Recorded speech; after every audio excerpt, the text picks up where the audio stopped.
Salam alaikum Azul Fillaoun. Bonjour. La grève des enseignants ne faiblit pas.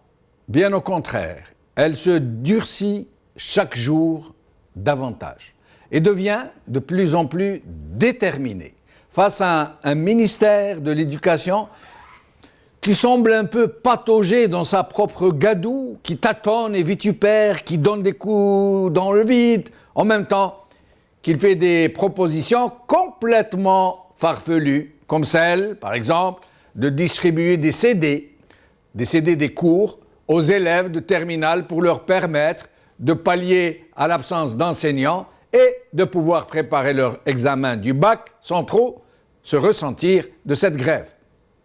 Cette idée qui montre tout le manque de considération du ministère pour le corps enseignant est significatif de l'ampleur des dégâts.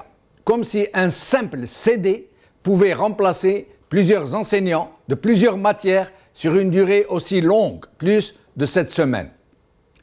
Si l'attitude des enseignants a soulevé l'indignation des parents d'élèves, à juste raison, des parents qui crient à la prise d'otage, celle de l'avenir de leurs enfants, pour des raisons bassement matérielles, disent-ils, il n'en demeure pas moins que l'intransigeance de l'administration à l'endroit des revendications des enseignants, qui restent somme toute raisonnables, est bien plus condamnable que celle des enseignants. Si ceux-ci se montrent intraitables en effet, force est de reconnaître que leurs revendications sont tout à fait légitimes. Comment comprendre en effet qu'un corps aussi important dans la société, aussi stratégique, tellement central dans l'avenir de la nation, peut-il être ainsi galvaudé par une hiérarchie qui se complaît dans l'improvisation et le bricolage? La proposition du CD est là pour nous montrer toute l'étendue des dégâts. Comment en effet un régime qui attribue à ses policiers des salaires et des privilèges exorbitants peut-il, avec tant de désinvolture, traiter les enseignants comme s'ils étaient des moins que rien? Autant dire que les revendications des enseignants sont légitimes. Le problème est qu'elles se font sur le compte des élèves, sur celui de leur scolarité et sur leur avenir même. Le problème est que l'administration, si prompte à servir la soupe à ses relais, à la foule de ses clients et celle de ses agents, se montre aussi dure quand il est question des salaires des enseignants, de leur carrière, de l'organisation de leur profession. Aujourd'hui, Le jeune indépendant. Les CD de la grogne par El Luifi. Le soir d'Algérie. Pour réaffirmer la justesse de leurs revendications, près de 3000 enseignants grévistes marchent à Béjaïa par A. Qarsani. Liberté. Le syndicat organise des sit-ins et la tutelle l'accuse de chantage. CNAPES, ministère, le torchon brûle.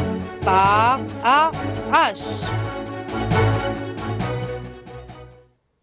Avant de recevoir nos invités, nous allons vous faire entendre une petite vidéo que nous allons entendre, voir et écouter ensemble.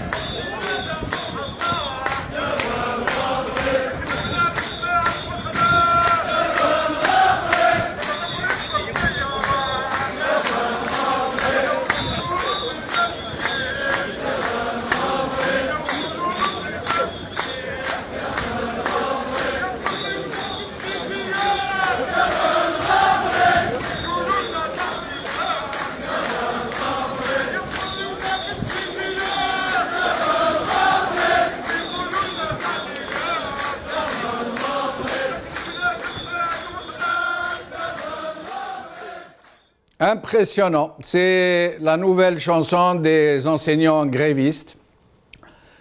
Avec nous, donc, Mokrani Abdallah, secrétaire national chargé des relations publiques du CNAPEST, Benkassi Mustafa, vice-président de l'Association nationale des parents d'élèves, et Madame Neili, parente d'élèves. Je remercie mes trois invités d'être avec nous aujourd'hui. Merci à eux d'avoir accepté notre invitation. Madame Neili. Madame Neili? Allô, oui, bonjour. Alors, oui. Bonjour. Que pensez-vous des modalités de rattrapage annoncées par les uns et les autres? Cette histoire de CD, par exemple, qui contiennent des cours que le ministère se propose de remettre aux élèves pour leur permettre de rattraper le retard et de pouvoir se présenter aux examens. Qu'en pensez-vous? Oui. Ben avant tout, la situation perdure malheureusement sans que les uns et les autres ne semblent prendre conscience que les élèves et leurs parents sont à bout de souffle. La ministre, en faisant la sourde oreille devant un mouvement de contestation aussi puissant, est irresponsable. Elle aurait dû quitter son poste peut-être. Mais les professeurs grévistes, en prenant en otage à leur tour des dizaines de milliers d'élèves, agissent de façon tout aussi irresponsable. Suivant le dictant tristement célèbre que je traduis, mon grand-père opprime mon père, lequel opprime ma mère, laquelle opprime mon frère. On évacue ainsi l'oppression qui vient de haut vers le bas, de façon despotique. Pour répondre à votre question du soi-disant rattrapage, l'expérience nous a montré que les professeurs, en vérité, ne rattrapent pas. Ils font semblant seulement. Je l'ai vécu, je sais de quoi je parle. Mais c'est logique. Comment voulez-vous rattraper un mois dans 3 restants les plus durs? On proposera de faire travailler les élèves les samedis, les vacances. Je rappelle que les périodes de repos préconisées par pédagogie ne sont pas là pour rien. Elles sont nécessaires. En plus du repos, elles sont en partie travaillées à la maison pour des révisions générales et des synthèses, vitales pour le bac. Je ne leur apprends pas ça aux professeurs, sachant qu'en ce moment, les élèves n'ont pas le moral, ils ne travaillent pas, ils n'arrivent pas à travailler. Donc, en fait, pour ce qui est des... Qu'est-ce que je disais? Pour la ministre, la proposition du CD magique, elle est ridicule. Si les élèves pouvaient se passer des profs, qu'on supprime le métier de professeur. J'ai remarqué, Madame la ministre, que les élèves ont déjà des livres sur quoi bosser, des cours, des annales du bac, des corrigés. Leur problème, c'est pas le contenu des cours. Leur problème, c'est l'absence du professeur. Les mères de famille font ce qu'elles peuvent, mais elles n'ont pas été formées à la méthodologie. Elles ne savent pas donner une leçon nouvelle. Sinon, professeur n'aurait pas été un métier. Tout au plus, elles aident sur des points précis, ou alors un soutien moral. Les professeurs se défendent souvent en disant « Oui, mais nos enfants sont aussi scolarisés dans le même système. » Mais ils oublient de dire qu'eux sont formés à enseigner. En ce moment, ils sont en train de travailler avec leurs enfants. Ils n'osent pas accumuler le retard. Eux, ils ont la méthodologie et la compétence. Leurs enfants sont moins touchés et je dénonce cette injustice. Pour moi, il n'y a pas de doute que rien ne sera rattrapé. Mais le paradoxe, c'est qu'on validera l'année quand même avec des méthodes peu recommandables. Vous voyez, les sujets du bac limite niveau brevet, les notations légères. Les profs en connaissent un peu un rayon puisqu'ils ont toujours été complices. Ce sont eux qui corrigent et gonflent les notes en connaissance de cause. Et puis des bacheliers arrivent à la fac ne sachant pas lire et écrire comme il se doit parfois. Et on s'étonne ensuite du classement honteux des universités algériennes. Oui, on voit que vous êtes assez remontée, Madame Neili. Oui. Mais sinon, cette grève étant légitime de toutes les façons, comment, selon vous, les enseignants auraient-ils pu revendiquer d'une autre manière ou ne pas revendiquer du tout, tout accepter? Eh bien, vous savez, la grève est un droit constitutionnel que nul ne remet en cause. Contester fortement, c'est légitime. Mais pas en compromettant l'avenir des élèves. Il faut résolument réfléchir à d'autres façons de revendiquer ces droits. Je n'ai pas de solution magique, mais je pense qu'il faut vraiment ouvrir le débat et se mettre à réfléchir. Par exemple, pour les classes terminales, il faut en faire une priorité. Les chefs d'établissement auraient pu réquisitionner les professeurs non grévistes pour les redéployer sur les classes terminales, par exemple. Épargner les classes terminales du désastre. La grève est limitée comme moyen de pression, pourquoi pas, mais pas 7 jours sur 7. Pourquoi pas, les grèves auraient pu choisir par exemple un jour par semaine qui sera non travaillé et qui sera un jour de contestation ou de colère. Pourquoi pas en investissant la rue, en se rassemblant devant le ministère par exemple, ou on peut faire signer des pétitions en sensibilisant les parents d'élèves, si tant ces revendications sont légitimes. Si on les implique un tant soit peu, ils se rangeront du côté des professeurs. Ou pourquoi pas tout cela à la fois. Mais vous savez, pour moi, il n'y a pas de volonté d'aller vers des solutions de substitution. Le bras de fer a l'avantage d'être facile à mettre en œuvre, si j'ose dire, puisque vous n'avez pas besoin d'une forte adhésion de tous les profs, encore moins celle des parents, qu'on ne daigne même pas informer de façon régulière. On n'a jamais vu un preneur d'otage se soucier de l'état de sa victime, pour vous dire franchement. Vous y allez un peu fort, preneur d'otage. Mais restez avec nous, Madame Neili. Mokrani Abdallah, secrétaire national chargé des relations publiques du CNAPEST. Merci d'être avec nous, Monsieur Mokrani Abdallah. Alors, vous venez d'entendre une parente d'élève, ce qu'elle dit, elle pousse peut-être l'observation jusqu'à considérer que les grévistes sont des preneurs d'otages. Qu'est-ce que vous pourriez lui répondre? Moi, personnellement, je n'ai rien à lui répondre. Elle est libre de dire ce qu'elle veut, de penser comme elle veut. Nous sommes avant tout des travailleurs. Nous avons le droit de faire grève. Et nous jouissons de nos droits de faire cette grève-là, comme stipulé par la Constitution. Donc, il se trouve que par pur malheur, notre fonction est associée à celle de l'élève. Le seul moyen de décrocher nos droits, c'est de faire grève. On a tenté de tout faire, les brassards, les journées de protestation, mais ça n'a jamais donné quelque chose. Le seul moyen pour décrocher nos droits, c'est bien la grève. Et nous sommes nous-mêmes parents d'élèves et nos enfants subissent les mêmes conséquences que les enfants des autres. Donc personne n'a de leçons à nous donner. Nous avons des revendications et nous allons jusqu'à décrocher nos droits, réaliser ces revendications. Oui, mais j'entends bien que vos revendications sont légitimes, que le corps enseignant devrait bénéficier de plus de considération de la part d'un État qui semble le passer par-dessus la jambe. Mais vous ne pensez pas que vous auriez pu prendre des précautions pour éviter ce spectre de l'année blanche? En ce qui concerne, vous dites année blanche, je crois que la responsabilité incombe en premier lieu aux responsables du MEN qui ont malheureusement mal négocié nos revendications auprès du gouvernement.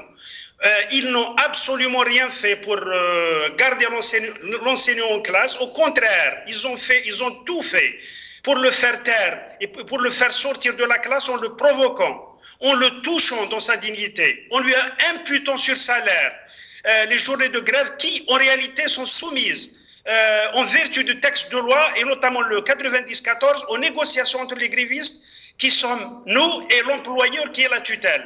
Donc, vous voyez, donc, le seul responsable, c'est pas nous, c'est le ministère qui nous prend en otage, et nous et les élèves aussi.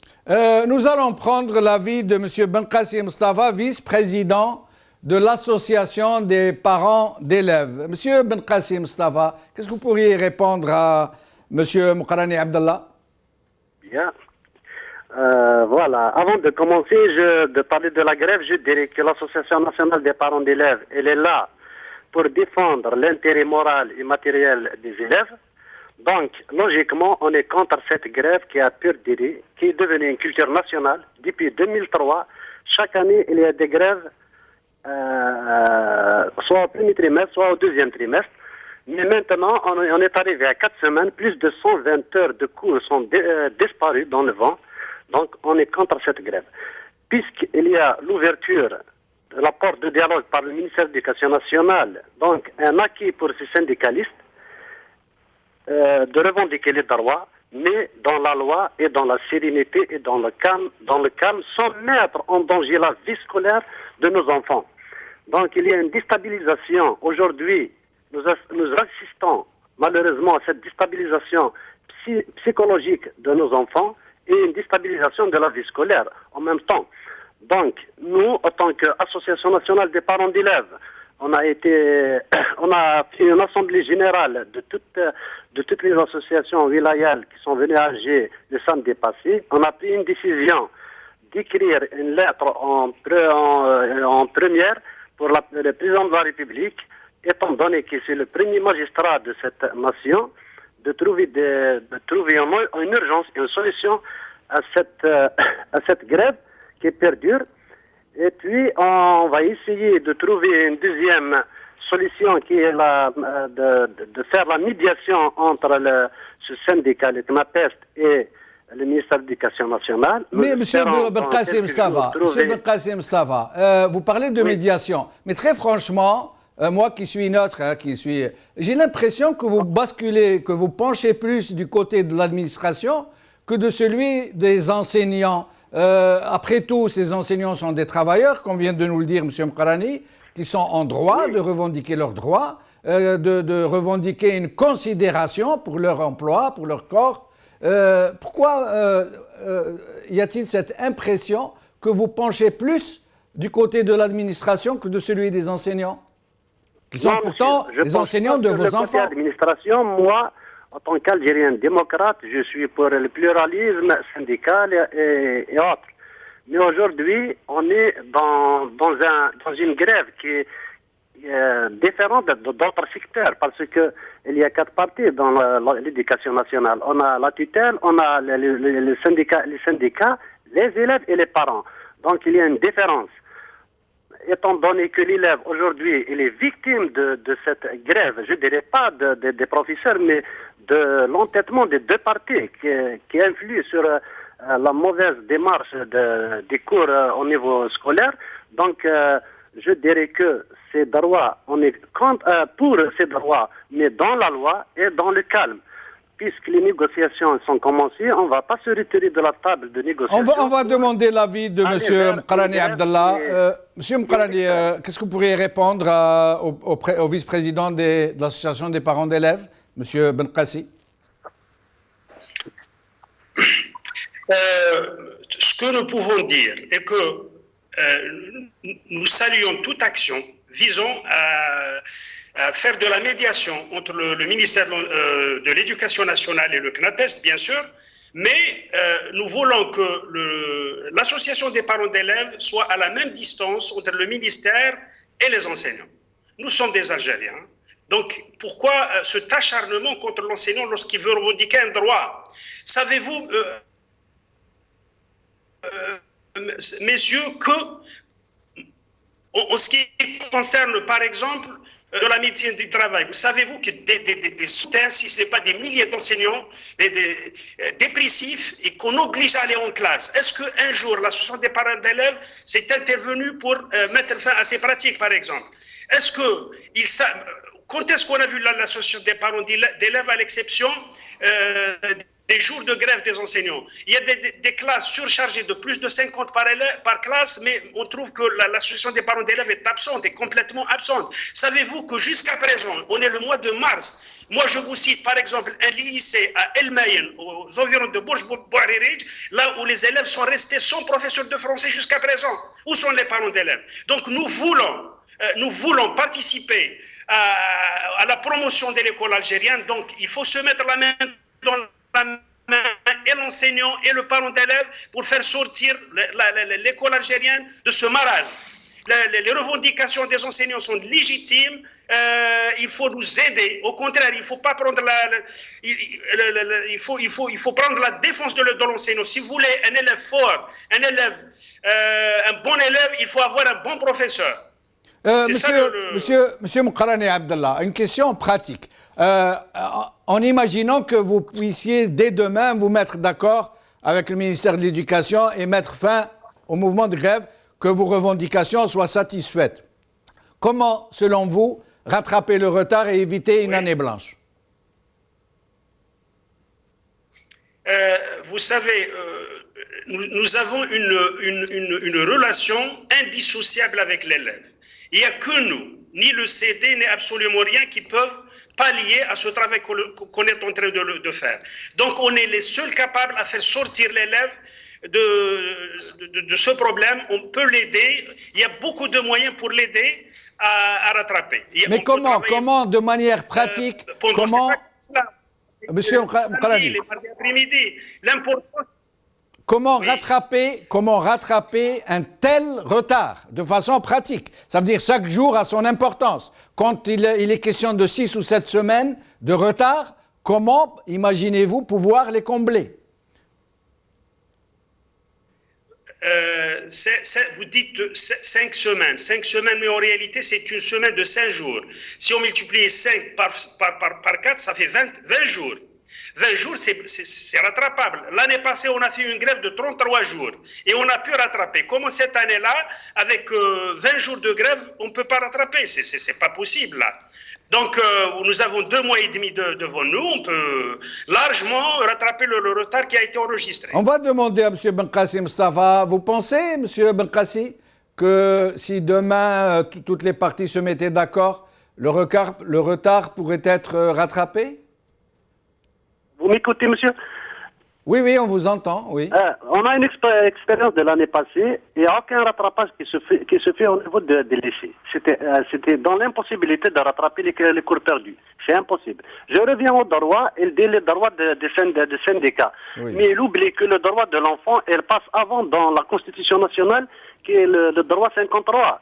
Le code 53 donne l'avantage au droit 57. Il est classé à 53, donc il dépasse le droit de syndicat. Il faut penser avant tout à l'élève. Moi, je dis qu'on n'est pas contre les droits revendicatifs des professeurs, mais il y a un chemin de civisme, de négociation avec le ministère. Puisque les portes sont ouvertes, on est là pour apporter notre soutien aux deux parties pour se mettre à table de négociation. Donc, si on parle des droits, c'est l'enfant. Les droits internationaux, on connaît tous que l'UNESCO donne le premier droit à l'enfant. Donc, le syndicalisme, aujourd'hui, il fait des grèves de 30 jours, de 20 jours, et quelques 20 jours, on peut le récupérer. C'est impossible, monsieur. On peut demander à n'importe quel pédagogue, il dirait que c'est impossible. Sauf, il parle de la surcharge des classes. Maintenant, on va surcharger des cours les élèves. On va les bourrer de cours. Donc, est-ce que c'est une solution? Donc, Madame Neili, vous êtes toujours avec nous? Madame Neili? Allô? Je vous écoute. Alors, le représentant du CNAPES nous affirme que si les partis se mettaient d'accord, le retard peut être rattrapé, qu'il n'y aura pas d'année blanche. Le représentant des parents d'élèves nous dit que ce n'est pas possible, qu'il n'est pas possible de rattraper le retard et qu'il y aura donc année blanche. À votre avis? Et vous allez clôturer l'émission. D'abord, je trouve qu'il a une conception très curieuse du rôle de l'association des parents d'élèves. Il s'attend à ce qu'elle soit à distance et neutre. C'est pas son rôle. Son rôle, c'est de défendre l'élève, qui est la première victime. Et puis, on voit bien qu'il minimise les dégâts. On va rattraper 22 jours sans problème. Comment voulez-vous qu'on rattrape pas? Oui, mais comment? Qu'ils nous disent comment? Les samedis, les vacances, c'est ça. Donc, on va bourrer le crâne des élèves encore une fois. Il ne tient absolument pas compte de la pédagogie qui est quand même au cœur de son métier. Moi, je n'ai rien à lui dire. C'est de la langue de bois. Voilà. Merci beaucoup.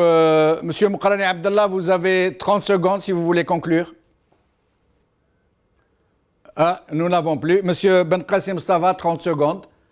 Oui, nous espérons revenir à la table de négociation le plus vite possible et que le premier responsable ou le premier magistrat de cette nation intervenir pour mettre fin à cette grave qui nuit au cursus scolaire de nos enfants. Merci beaucoup. Mais si vous attendez de Abdelaziz Bouteflika qu'il intervienne, vous allez attendre longtemps. Salam alaikum, bqaw ala khair, bslama.